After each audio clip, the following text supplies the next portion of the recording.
ijtimoiy tarmoqlar tashqi siyosiy masalalardan tashqari ichki mamlakat ahamiyatga molik masalalardan juda ko'plab mish-mishlar ko'tarilyaptiki, asosiy maqsad bitta, ya'ni davlat bilan jamiyat o'rtasidagi ishonchga putur yetkazish va ishonchsizlikni ta'minlash. Maqola nomini ko'rgan odam videoroliklarda bo'ladimi, xuddiki go'yoki bir muhim bir xabarni ko'rgandek bo'ladi, lekin aslida kirganda ichida hech qanaqa voqelik yo'qligini guvoh bo'lyapmiz. O'zbekistonda go'yoki shu sun'iy intellekt vositasida davlat rahbariga nisbatan turli xil ta'sir ko'rsatishga, xalq ichi, jamiyat ichiga ma'lumotlar sizdirilyapti. Lekin biz masalan davlatimiz rahbari tomonidan sun'iy intellekt borasida ham olib borilayotgan ishlarni diqqatga sazovor e'tibor qaratishni xohlardik.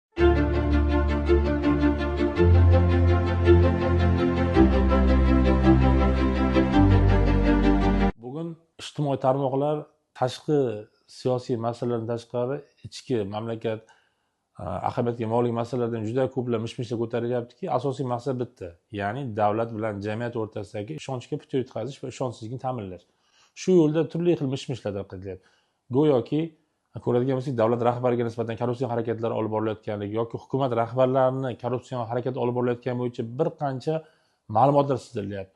Maqola nomini ko'rgan odam videoroliklarda bo'ladimi, xuddiki go'yoki bir muhim bir xabarni ko'rgandek bo'ladi, lekin aslida kirganda ichida hech qanaqa voqelik yo'qligini guvoh bo'lyapmiz. Chunki fakt bo'lmagan, isbot bo'lmagan ish bu amalga oshirildi degani emas. Chunki davlatimiz rahbari faoliyatlarini boshidan aytdilar, qonun hamma uchun barobar degan tushunchani qo'ydilar va ko'p marta korrupsiyaga qarshi keskin kurashish mumkinligi bo'yicha doimiy ravishda ta'kidlab keladilar.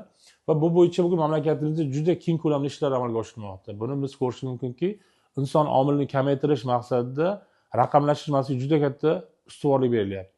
Bugun har bir vazirliklarda ham ko'ryapmiz, barcha ma'lumotlar o'sha raqamlashganlik vositasida inson omilini kamaytiryapti va bu mamlakatimizda qanchalik qonun ustuvor ekanligini ko'rsatmoqda.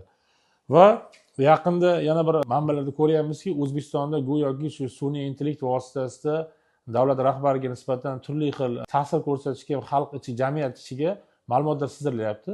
Lekin biz masalan davlatimiz rahbari tomonidan sun'iy intellekt borasida ham olib borilayotgan ishlarni diqqatga sazovor e'tibor qaratishni xohlardik. Chunki nimaga?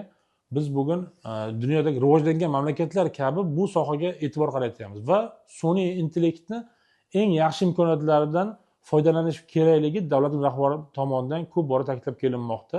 Maqsad hatto o'sha sun'iy intellektni to'g'ri yo'lga qo'yilishi kelajakda korrupsion holatlarni oldini olishga va jamiyatimizga hisobdorlikni oshirishga va shaffof holatni ko'rsatishga o'z ta'sirini ko'rsata oladi. Shu jihatdan ham bugun hukumatimiz tomonidan ham, davlatimiz rahbari tomonidan ham ko'p bora bu masala alohida ta'kidlanyapti. Ya'ni mamlakatimizdagi barcha sohalar raqamlashtirish kerak ekanligi va sun'iy intellekt imkoniyatlaridan faqatgina o'sha xalqimiz manfaati yo'lida keng qamrovli foydalanish lozimligi bo'yicha vazifalar yuklatilmoqda.